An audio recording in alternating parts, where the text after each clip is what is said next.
Ini adalah game yang menunjukkan bagaimana kekuatan raja di babak ending game. Pada tahun 2007, Daniel Dubov bertemu kembali dengan Irakli Bradze.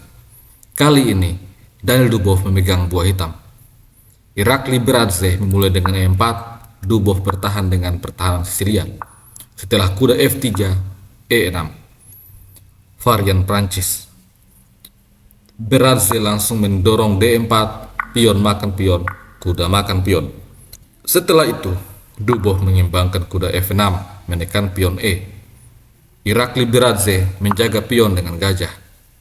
Hal ini sekaligus persiapan untuk rokade di sayap raja. Setelah itu, kuda ke petak C6, tantangan pertukaran kuda, kuda makan kuda, dan pion B makan kuda. Setelah itu, Irakli Bradze langsung rokade untuk mengamankan raja. Daniel Dubov di posisi ini mendorong E5. Dengan demikian, pion E mencengkeram petak F4 dan juga petak D4. Selain itu, Dubov juga bisa mendorong pion ke petak D5 nantinya. Oleh karena itu, C4 langsung dimainkan dan Dubov kemudian mengimbangkan gajah ke petak E7. Setelah kuda C3 keluar, Dubov rokade ke sayap raja. Irakli Bradze lanjut mengimbangkan gajah petak gelap ke petak E3. Setelah itu, D6. Gajah petak terang siap untuk diaktifkan.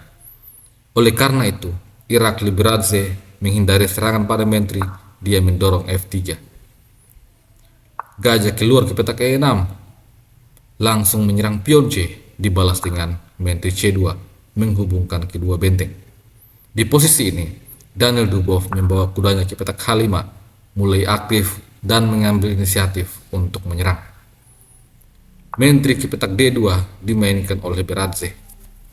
Daniel Dubov sengaja membiarkan kuda masuk ke petak F4. Setelah itu, gajah makan kuda, lalu pion makan gajah. Daniel Dubov membiarkan pionnya diambil. Jika menteri makan pion, maka menteri B6 skak. Setelah benteng ke petak F2, ini akan dibalas dengan gajah F6. Dan setelah raja menyingkir ke petak F1, gajah E5 menyerang menteri. Menteri H4 akan dibalas dengan menteri D4. Dengan demikian, hitam memegang kendali untuk menyerang. Pada game sesungguhnya, Irakli Bradze tidak berani untuk mengambil pion. Dia memilih untuk membawa rajanya menyingkir ke petak H1 terlebih dahulu. Kemudian benteng B8, tekanan pada pion B, dibalas dengan benteng menjaga pion. Setelah itu, gajah G5 menjaga pion F. Irakli Bradze membawa benteng F ke petak D1, kemudian menteri A5, lalu gajah mundur ke petak F1, langsung menyerang pion D. Tentu saja benteng datang untuk menjaga pion.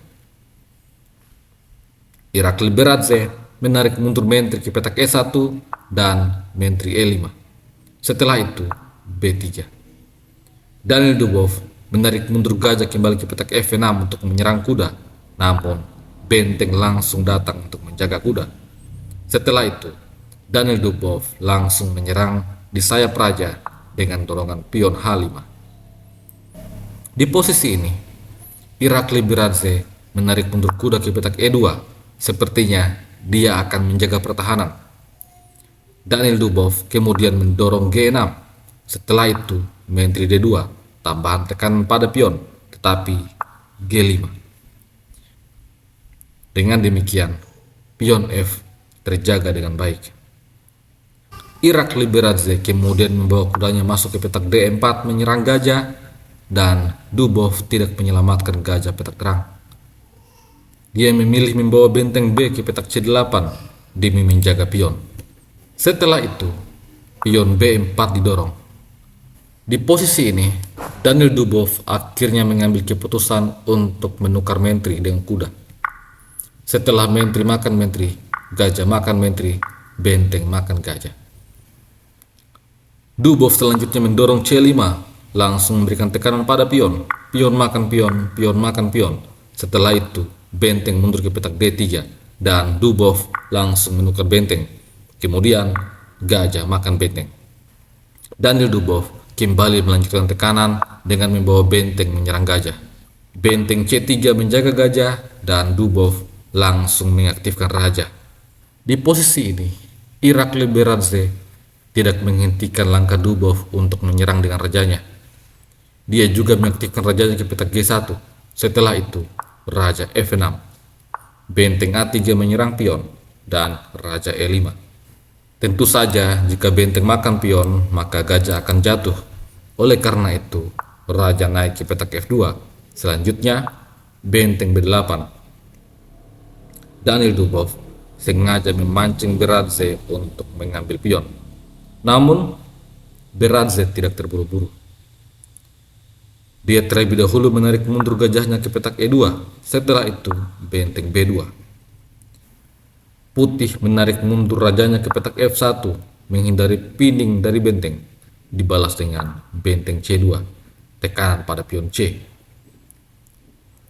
Irakli Beradze kemudian memutuskan untuk mengambil pion, dan di posisi ini, Dubov rupanya tidak mengambil pion C.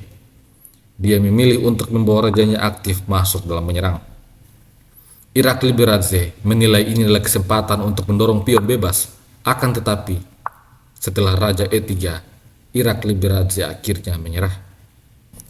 Jika gajah mundur ke petak D1, maka akan ada balasan benteng D2 menyerang gajah.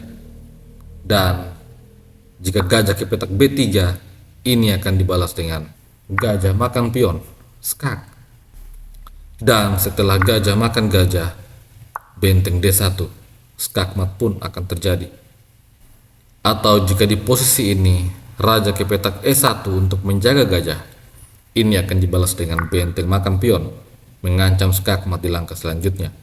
Setelah raja F1, gajah H3, terdapat ancaman open skak. Apabila putih mendorong A5, maka benteng G4, open skak. Setelah raja E1, benteng G1, skakmat. Sebuah game yang sangat penting yang menunjukkan bahwa raja tidak boleh pasif. Raja juga harus ikut aktif dalam menyerang. Jika ini adalah pengalaman pertama Anda di channel ini, segera tekan tombol subscribe agar Anda tidak ketinggalan video terbaru selanjutnya.